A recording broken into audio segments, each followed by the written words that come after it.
Cette semaine, un document a circulé en masse sur les réseaux des agents du Mersen. Il a été présenté comme un courrier officiel de la mairie de Paris annonçant l'interdiction d'un événement culturel algérien place de la Concorde. Et selon ce document, cette interdiction aurait été obtenue sur demande d'un certain porte-parole de la coordination royale pour la défense du Maroc. Jamais entendu parler. Alors voilà donc le scénario parfait était posé. Le Mersen aurait fait annuler un événement algérien à Paris. Superbe histoire. Sauf que, si on regarde le document en 2 secondes, je dis bien en 2 secondes, juste d'un peu plus près, au-delà du fait qu'il soit flou, le narratif s'effondre directement. Alors, premier problème, c'est le destinataire, la soi-disant coordination royale pour la défense du Maroc. Alors, ça sonne très officiel tout ça, sauf que... Vous fatiguez pas, hein, j'ai vérifié. Cette entité n'existe juridiquement nulle part en France et bien évidemment, la mairie de Paris ne correspond pas avec des organisations fantômes. Elle a autre chose à faire, bien mieux à faire.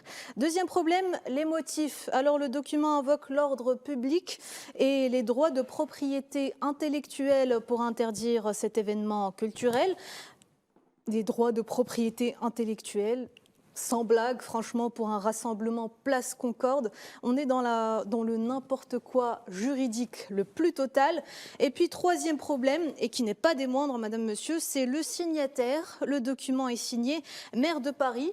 Juste un petit détail, la signature d'Emmanuel Grégoire a clairement été falsifiée, hein, comme vous pouvez le voir, ce document, le document, elle n'a absolument rien à voir avec la signature réelle, sa véritable signature qu'on peut voir sur la droite à l'écran.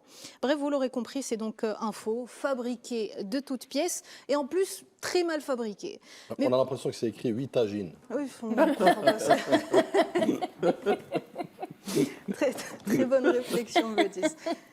Et voilà ce qui est le plus satisfaisant, hein, c'est que pendant que ces comptes relayent frénétiquement ce document, pendant qu'ils s'agitent sur leur clavier pour faire croire que l'Algérie avait été mise en échec, l'événement, lui, s'est déroulé avec succès et la queue d'ailleurs était très longue à l'entrée malgré la pluie, malgré le mauvais temps et comme vous pouvez le voir, les Algériens, on va le voir sur les images, ont répondu présents en masse comme ils le font toujours quand il s'agit de porter quelque chose qui les représente et d'ailleurs Marc Moko, entrepreneur, était là, il a participé à cet événement, on l'a contacté tout à l'heure et il nous a raconté comment ça s'est passé.